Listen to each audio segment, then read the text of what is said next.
বিনা তেলে একটা রেসিপি বানাবো, তার জন্য পেঁয়াজটাকে ফ্রাই করছি বিনা তেলে। প্রথমে হাই ফ্লেমেতে পেঁয়াজটাকে পুরো সরু সরু করে কেটে করে প্রথমে ভাজছি, একটুও তেল নেই দেবো। পেঁয়াজটা তো ফ্রাই করা হয়ে গেলে কেমন ফ্রাই করা হয়েছে সেটা পরে দেখাচ্ছি। তার আগে আমি কিছু ভেজিসকে ম্যারিনেট করে ফ্রিজে রাখছি।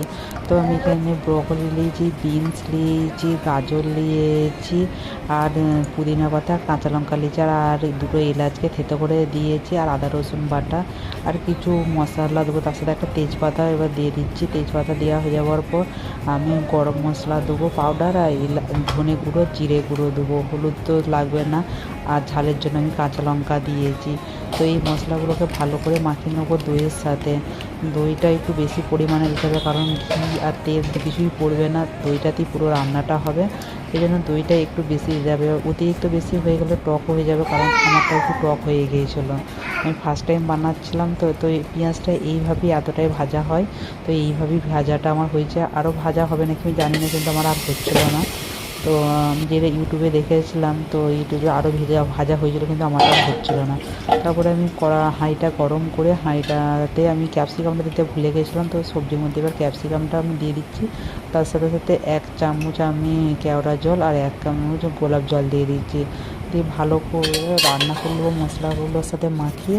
রান্না হয়ে যাওয়ার পর ভাতটাও আমি করে নিয়েছি, আর এইদিকে আমি একটু দইকে নুনের সাথে ফেটিয়ে রাখছি ওপরটাতে দেবো বলে, যাতে না ধরে যায় নিচে, মানে ঘিয়ের সাথে দেয় না, সেটার জায়গাতে আমি এটা দিচ্ছি, তাহলেই হবে না। ওপরে আমি পুদিনা পাতা কিছু দিয়ে দিচ্ছি, আর দিয়ে দেবো কালারের জন্য যে জাফরানের পানিটা আছে ওইটা গুলে রেখেছি, ওইটা দেবো। আর ওপর থেকে বিরিয়ানির মশলা আমি ছড়িয়ে দিচ্ছি, বিরিয়ানির যাতে টেস্টটা আসে। আর ওপর থেকে জাফরানের পানিটা দিয়ে দেবো কালারের জন্য।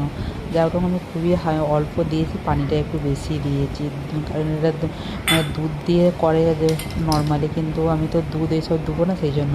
আর এটা ধরে না যায়, তার জন্য ওপর থেকে টক দইটা দিয়ে দেবো। খেতে খুবই সুন্দর হয়েছিল,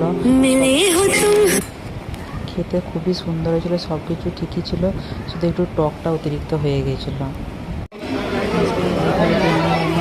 একটু দিয়ে পরিমাণটা বেশি হয়ে গেছিলো, সেজন্য একটু টক হয়ে গেছিলো।